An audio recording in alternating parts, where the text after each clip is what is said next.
चलिए जानते हैं आज के देश और दुनिया की सिलेक्टेड काम की और महत्वपूर्ण 50 बड़ी खबरों को सिर्फ 10 मिनट में। पर अभी तक आपने इस वीडियो को लाइक नहीं किया तो लाइक कर दीजिए।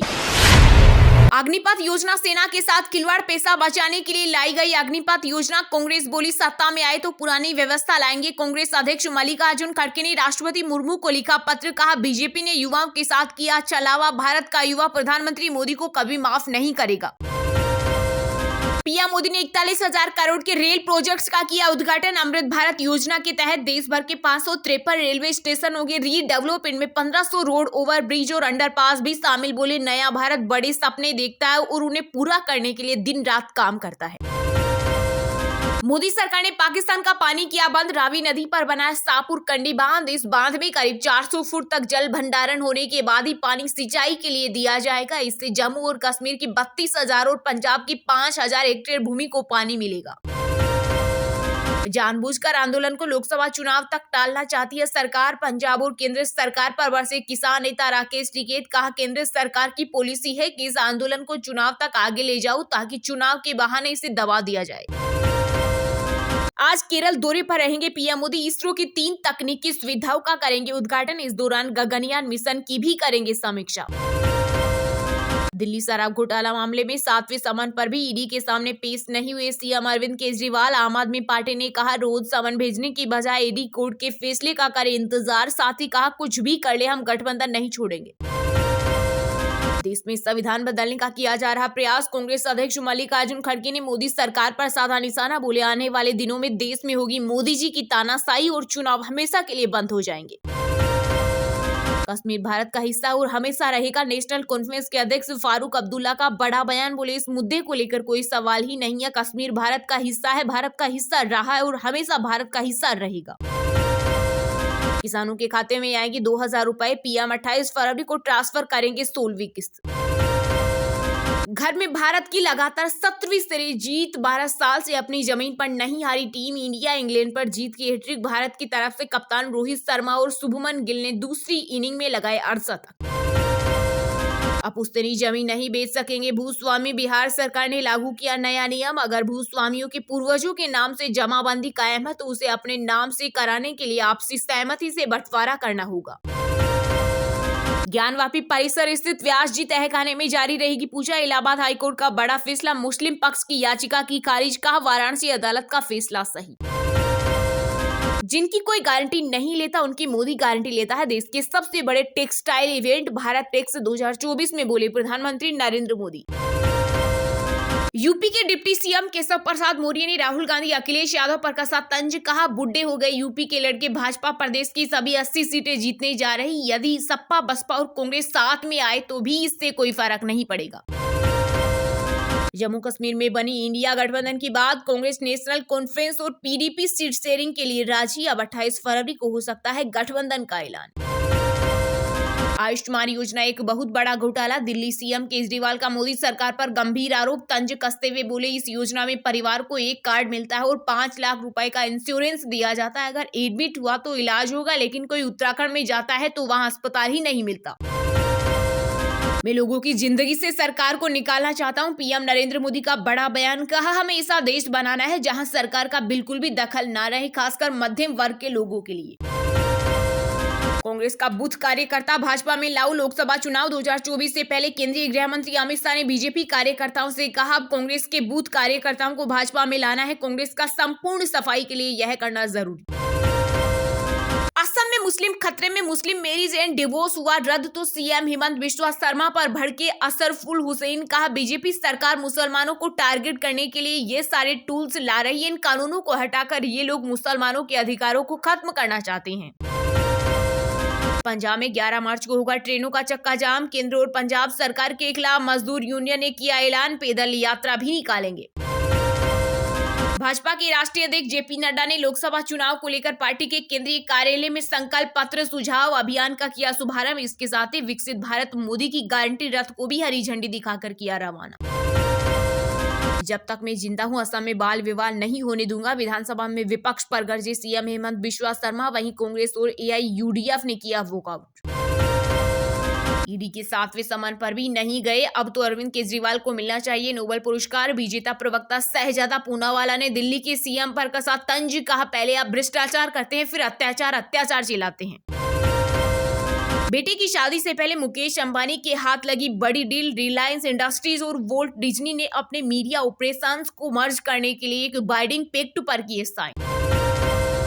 जिस दिन पीएम मोदी ने की रामलला की प्राण प्रतिष्ठा, उस दिन राहुल गांधी ने असम में एक मंदिर के सामने किया विरोध प्रदर्शन। केरल के सीएम विजय ने कांग्रेस पर साधा निशाना। कहा, कांग्रेस नेतृत्व इस बात को लेकर आश्वस्त नहीं है कि कल उसके नेता पार्टी में रहेंगे या नहीं।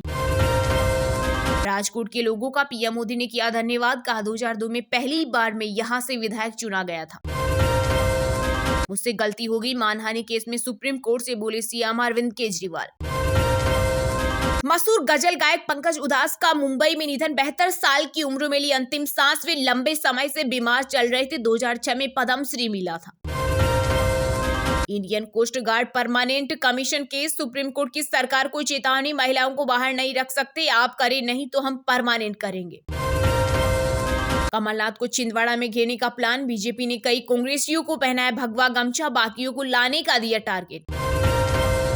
बिहार में अब जेडीयू एनडीए में भी शुरू हो गई खटपट। केंद्रीय मंत्री गिरिराज सिंह के बयान पर भड़के नीतीश के मंत्री श्रवण कुमार। कहा, गिरिराज सिंह के बयान को कोई सुनता है क्या? वह क्या बोलते हैं वही समझ सकते हैं।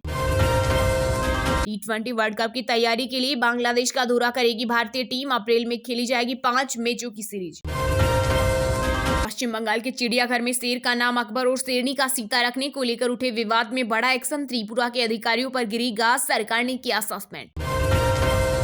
किसानों के समर्थन में संयुक्त किसान मोर्चा ने पूरे देश में निकाला ट्रैक्टर मार्च। केएमएम के कोऑर्डिनेटर सरवण सिंह पंधेर ने केंद्र सरकार से बातचीत के दिए संकेत। बोले, बैरिकेडिंग और इंटरनेट रोक हटाना सही माहौल सिंघू टीकरी बॉर्डर अस्थायी रूप से खोले। चलिए अब जानते हैं जो आम आदमी के काम की और फायदेमंद खबरें हैं उनको विस्तार से। पर इससे पहले अभी तक आपने इस वीडियो को लाइक नहीं किया तो लाइक कर दीजिए।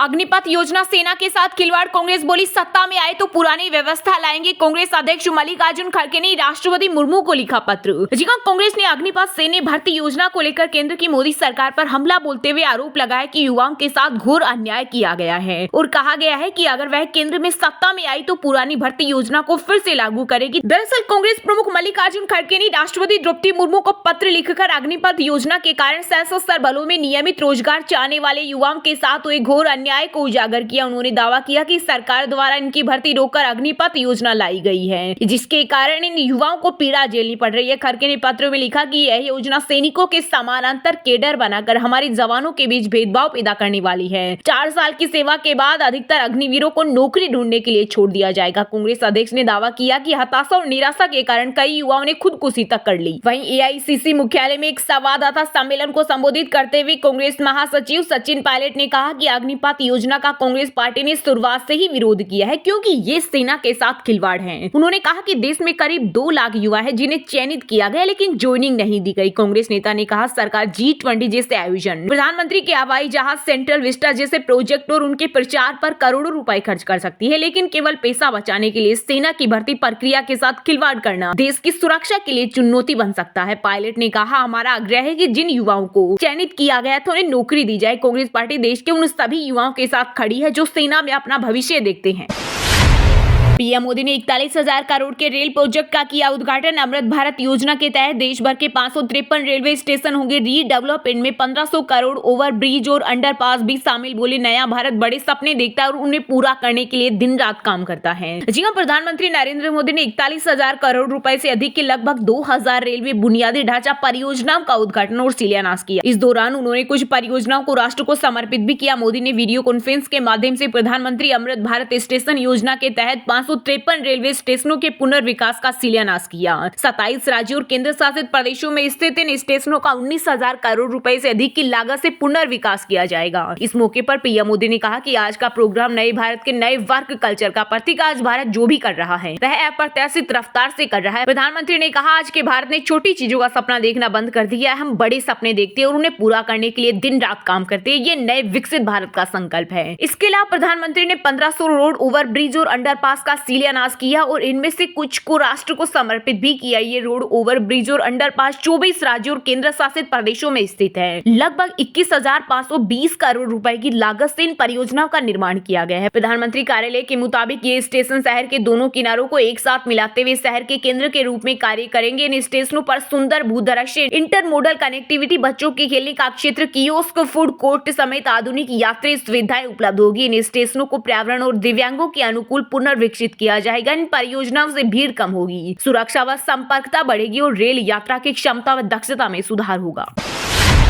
किसानों के समर्थन में संयुक्त किसान मोर्चा ने पूरे देश में निकाला ट्रैक्टर मार्च। केएमएम के कोऑर्डिनेटर सरवण सिंह पंधेर ने केंद्र सरकार से बातचीत के दिए संकेत, बोले बैरिकेडिंग और इंटरनेट रोक हटाना सही माहौल, सिंगू टीकरी बॉर्डर अस्थायी रूप से खोले। यहाँ किसान अपनी मांगों को लेकर अड़े हुए हैं और उनकी मांग है कि उन्हें एमएसपी पर कानून मिलना चाहिए, पेंशन मिलनी चाहिए, कर्जा माफ होना चाहिए, जिसको लेकर अलग अलग संगठन अलग अलग तरीके से प्रदर्शन करते हुए नजर आ रहे हैं। वहीं इसी क्रम में बीते दिन संयुक्त किसान मोर्चा के आह्वान पर एक फिर से प्रदर्शन किया गया और ट्रैक्टर मार्च निकाला गया। किसानों के समर्थन में संयुक्त किसान मोर्चा ने हरियाणा समेत पूरे देश में ट्रैक्टर मार्च निकाला। वहीं वर्ल्ड ट्रेड ऑर्गेनाइजेशन के पुतले फूके गए। संयुक्त किसान मोर्चा के प्रधान जगजीत ढल्लेवाला ने कहा कि सरकार किसानों को गोली मारने वालों पर कार्यवाही करे, पंजाब के अंदर घुसकर किसानों को उठाने, पीटने और ट्रैक्टर तोड़ने वालों पर भी कार्यवाही हो। इससे पहले किसानों ने केंद्र सरकार से वार्ता के संकेत दिए। किसान मजदूर मोर्चा के कोऑर्डिनेटर सरवण पंधेर ने शंभू बॉर्डर पर कहा, सरकार बॉर्डर और इंटरनेट खोलने का काम कर रही है, अब इस माहौल में सही से बातचीत हो सकेगी।